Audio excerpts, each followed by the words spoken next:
Alright, y'all, so there's a lot of problems going on in our schools right now, whether it be CRT, and for everybody who doesn't know what that is by now, it'd be critical race theory, whether it's allowing different genders into the same bathrooms as the opposite gender, such as males going to females, females going to males, because you identify as a female when you're born a male, you identify as a female when you're born a male. Anyways, this father is now speaking out after his daughter was sexually assaulted by a biological male. That's right. So this male went into the bathroom wearing a skirt and identified as a female. So, a lot of people have been talking about this. Now, his name is Scott Smith. Now, he spoke out Tuesday after months of self-described silence since he was pulled out of a June 22nd school board meeting by police and later described as a bigot on social media. Now, I'm going to get into that here in just a minute. Now, this guy is not, he doesn't have a social media platform. He's not outspoken, alright? He's just an ordinary person trying to live his life the best he can, alright?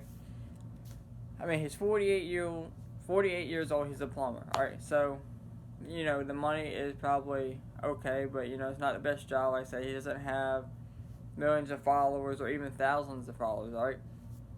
He's just him, alright? He's trying to live his life with his family, that's all it is, alright? So anyways, he went to initial June meeting not for any political reason, but because he had seen all this crazy stuff on TV and was concerned after his daughter had been assaulted. Alright, he goes on to say, I am good with gay people and cross-gender people. Anybody who wants to be a good American, I am good with. I went there to find out why our children were not safe, he said.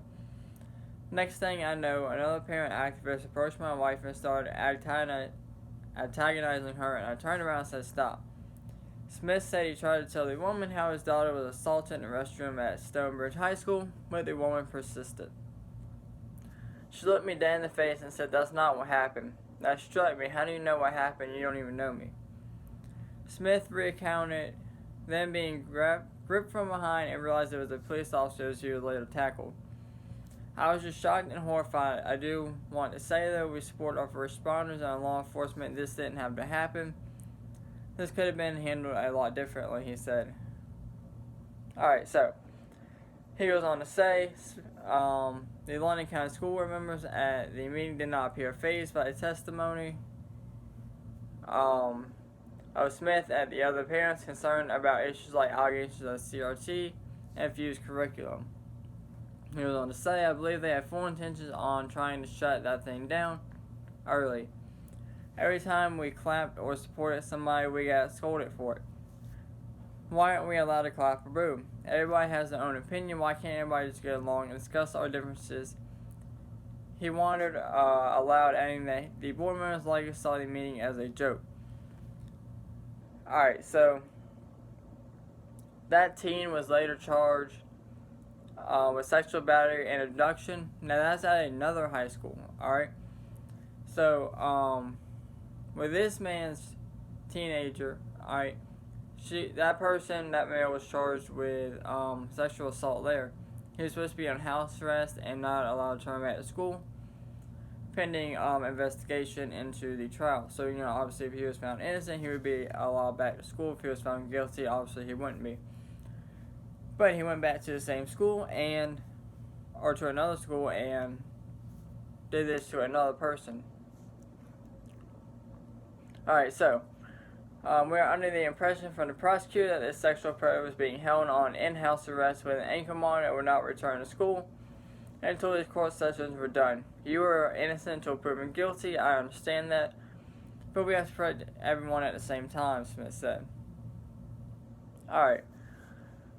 However, in the interim, Smith had been informally advised to remain quiet about the allegations in hopes of a positive outcome or prosecution, which is why he was being silent about this. This is why nobody's really said anything about this. Nobody's even really talked about this. He was told to be quiet. Now, me personally, I'm not a father, alright? But I do feel like if I was a father, I would not be able to be quiet about this. That's not something that you just be quiet about and you just let it go. Alright?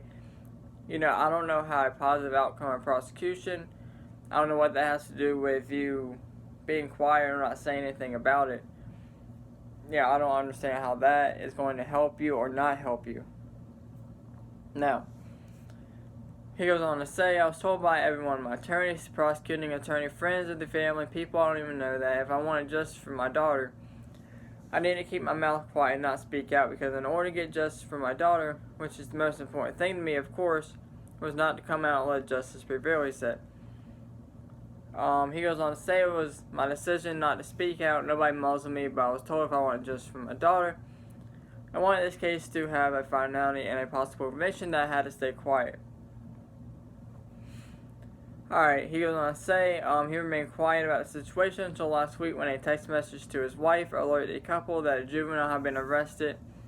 It was rumored to be the same one allegedly involved in the assault of his daughter. Within an hour, it was confirmed that yes, this did happen. I basically said, that's it. I won't stay quiet anymore, he said. Alright, and I don't blame him at all. Me being me, I have a hard time. If I see something I don't agree with it, and it is directly affecting me or my family, I'm gonna have a hard time not saying anything. No matter what it is. If it's something small or something big. If it's directly affecting me or my family, and I don't agree with it, I'm gonna come out and say what I have to say. That's just who I am as a person. Now, one other thing I want to go in. That's really scary that our government will weaponize themselves against parents and using my video across the nation to spread fear.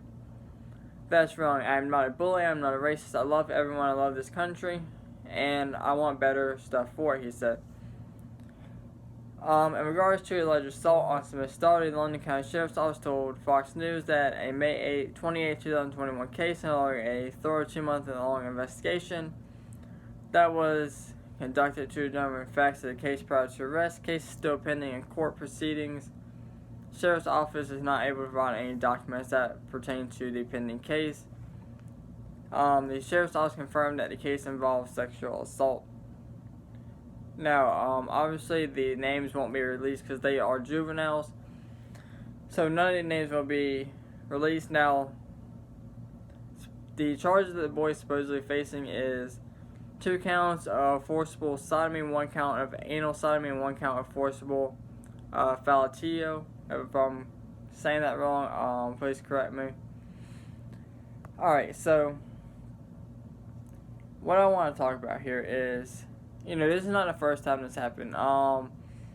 There was an incident, I believe, back on October 6th where a 15-year-old was charged with sexual battery and abduction of a fellow student. This is not the first time it's happened, and the way the schools are now, it's crazy, alright? And seeing everything that's happened in Australia, everything that's happened in New Zealand, let's just think about this for a minute. Alright, New Zealand's banned knives because there was an attack. Okay, so, you can't, if you want a steak knife, you can't own a steak knife now because they're banned because of an attack. Because they said there were too many attacks. So if you want a steak knife to eat steak with, you can't do that. You can't have it, alright? Australia. You can't go outside your house. You have guards outside your house. Unless you have that vaccine, you can't have it. This critical race theory is just part of what's happening, alright? This is bigger than Joe Biden. This is bigger than Kamala Harris. This is bigger than Democrats in general, alright? When Trump said, they're not after me, they're after you, I'm just in the way, he was right. I firmly believe that he was right when he said that, alright? Think about it. Think about everything that's happened. When Trump was in office, what happened? We had respect for our law enforcement. Military was greatly respected across the world. We didn't have threats of war, we had threats of war, but war never happened, alright? Border was secure. We didn't have thousands of people crossing every day. And I'm not talking about thousands, I'm talking about hundreds of thousands of people crossing every day. We didn't have that. We didn't have Crosstown members shooting at our National Guard. We didn't have, gangs just running the streets rampant. We didn't have forced vaccines. We didn't have it mandated. We didn't have, hey, if you have more than 100 people and you haven't poison, take it, we're going to fine you, thousands of dollars, hundreds of thousands of dollars. It's not going to work. Alright? We have all that with Biden. We didn't have that when Trump was in there. But again, it's bigger than Biden. It's bigger than Kamala Harris. They're just playing the part and the media is feeling it. Alright? I mean, it's ridiculous. It really is.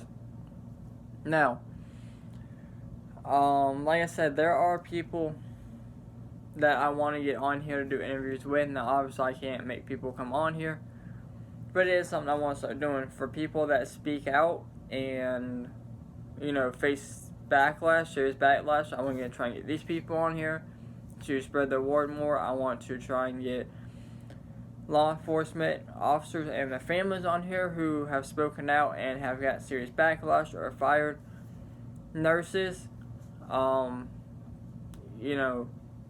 To me, I feel like my channel would help them. I feel like it would help them get their word out more, and it would help them have more support behind them.